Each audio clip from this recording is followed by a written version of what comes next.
ತಾಯಿಗೆ ಬೈದನೆಂಬ ಕಾರಣಕ್ಕೆ ನಿನ್ನೆ ಸಂಜೆ ಗಾರೆ ಕೆಲಸಗಾರನ ಮೇಲೆ ಕಲ್ಲು ಎತ್ತಿ ಹಾಕಿ ಭೀಕರವಾಗಿ ಕೊಲೆ ಮಾಡಿರುವ ಘಟನೆ ನಡೆದಿದೆ. ಕೊಲೆಯಾದ ವ್ಯಕ್ತಿಯನ್ನು ಮಲ್ಲೇಶ್ವರಂ ಒಳ್ಳಿಪುರಂ ನಿವಾಸಿ ಪನ್ನೀರ್ ಸೆಲ್ವಂ ಎಂದು ಗುರುತಿಸಲಾಗಿದೆ. ಆ ವೇಳೆ ಸೆಲ್ವಂ ಕೆಳಗೆ ಬಿದ್ದಾಗ ತಲೆ ಮೇಲೆ ಕಲ್ಲು ಹಾಕಿ ಕೊಲೆ ಮಾಡಿ ಆರೋಪಿ ಪ್ರೇಮ್ ತನ್ನ ಸಹಚರನೊಂದಿಗೆ ಪರಾರಿಯಾಗಿದ್ದಾನೆ.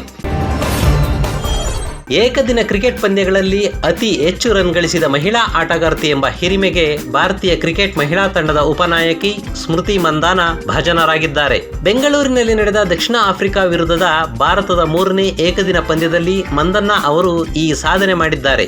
ಈ ಪಂದ್ಯದಲ್ಲಿ ಅವರು 83 ಎಸೆತಗಳಲ್ಲಿ 11 ಬೌಂಡರಿಗಳ ನೆರವಿನಿಂದ 90 ರನ್ ಗಳಿಸಿದ್ದಾರೆ. ಅಸಹಜ ಲೈಂಗಿಕ ದೌರ್ಜನ್ಯ ಆರೋಪ ಪ್ರಕರಣದ ಹಿನ್ನೆಲೆಯಲ್ಲಿ ವಿಧಾನ ಪರಿಷತ್ ಸದಸ್ಯ ಸೂರಜ್ ರೇವಣ್ಣ ಅವರನ್ನು 42ನೇ ಎಸಿಎಂಎಂ ಜನಪ್ರತಿನಿಧಿಗಳ ನ್ಯಾಯಾಲಯ 8 ದಿನಗಳ ಕಾಲ ಸಿಐಡಿ ಪೊಲೀಸ್ ಕಸ್ಟಡಿಗೆ ನೀಡಿ ಆದೇಶಿಸಿದೆ. ಹೊಳೆ ನರಸೀಪುರ ಗ್ರಾಮಾಂತರ ಪೊಲೀಸ್ ಠಾಣೆಯಲ್ಲಿ ದಾಖಲಾಗಿದ್ದ ಪ್ರಕರಣದ ಹಿನ್ನೆಲೆಯಲ್ಲಿ ಬಂಧನವಾಗಿದ್ದ ಸೂರಜ್ ರೇವಣ್ಣ ಅವರನ್ನು ನಿನ್ನೆ ನ್ಯಾಯಾಲಯಕ್ಕೆ ಹಾಜರುಪಡಿಸಲಾಗಿತ್ತು. ನ್ಯಾಯಾಧೀಶರು 14 ದಿನಗಳ ಕಾಲ ನ್ಯಾಯಾಂಗ ಬಂಧನ ವಿಧಿಸಿ ಆದೇಶಿಸಿದ್ದಾರೆ.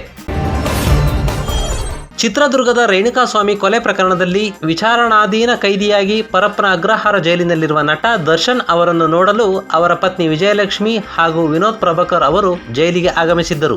ಜೈಲಿನಲ್ಲಿರುವ ತಮ್ಮ ಪತಿಯನ್ನು ಭೇಟಿ ಮಾಡಲು ಆಗಮಿಸಿದ ವಿಜಯಲಕ್ಷ್ಮಿ ಹಾಗೂ ದರ್ಶನ್ ಪುತ್ರ ಅವರನ್ನು ಪರಪ್ಪನ ಅಗ್ರಹಾರ ಪೊಲೀಸ್ ಠಾಣೆಯ ಸಿಬ್ಬಂದಿ ಜೈಲಿನ ಬಳಿ ಕರೆದೊಯ್ದು ಜೈಲಿನ ಒಳಗೆ ಪ್ರವೇಶಿಸಲು ಅವಕಾಶ ಮಾಡಿಕೊಟ್ಟರು. ಕೇಂದ್ರ ಬೃಹತ್ ಕೈಗಾರಿಕೆ ಮತ್ತು ಉಕ್ಕು ಖಾತೆ ಸಚಿವ ಎಚ್.ಡಿ. ಕುಮಾರಸ್ವಾಮಿ ಅವರು ಲೋಕಸಭಾ ಸದಸ್ಯರಾಗಿ ಕನ್ನಡ ಭಾಷೆಯಲ್ಲಿ ಪ್ರಮಾಣ ವಚನ ಸ್ವೀಕರಿಸಿದರು. ಮಂಡ್ಯ ಲೋಕಸಭಾ ಕ್ಷೇತ್ರದಿಂದ ಚುನಾಯಿತರಾಗಿದ್ದ ಅವರು ಇಂದು ಲೋಕಸಭೆಯಲ್ಲಿ ದೇವರ ಹೆಸರಿನಲ್ಲಿ ಅಧಿಕಾರ ಹಾಗೂ ಗೌಪ್ಯತೆಯ ಪ್ರಮಾಣ ವಚನ ಸ್ವೀಕಾರ ಮಾಡಿದ್ದಾರೆ.